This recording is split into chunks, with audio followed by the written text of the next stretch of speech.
মঙ্গলবারের অমর একুশে গ্রন্থমেলা ছিল অনেকটাই নিরিবিলি। কর্মব্যস্ত দিনে অনেকেই মেলায় আসেন কাজের শেষে। প্রকাশক এবং লেখকদের আশা সামনের দিনে আরও মুখরিত হবে মেলা প্রাঙ্গণ। মেলায় আজ নতুন বই এসেছে 91টি। কায়কোবাদ মাহমুদের রিপোর্ট। ছুটির দিনের তুলনায় কর্মদিবসগুলোতে বইমেলার চিত্র থাকে কিছুটা ভিন্ন। বইয়ের প্রতি ভালোবাসা থেকে অনেকেই মেলায় ছুটে আসেন কর্মব্যস্ত দিনের শেষে। বিকেল গড়াতেই তাই বাড়তে থাকে পাঠক ও ক্রেতার আনাগোনা। অনেকেই মেলায় আসেন পরিবার স্বজন নিয়ে।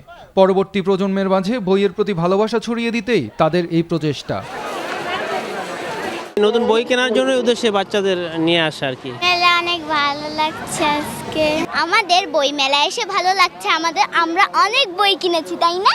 হ্যাঁ, আমরা অনেক বই কিনেছি। প্রতি বছর একবার করে আসি, আর এখন যেহেতু বাচ্চা আছে, বাচ্চার জন্য কিছু বই কিনেছি। লেখক প্রকাশকরা জানালেন, পাঠকের পছন্দ এখন বহুমুখী। পাঠকরা এখন রাজনীতি সহ বিভিন্ন বিষয়ের বই নিয়ে আগ্রহী।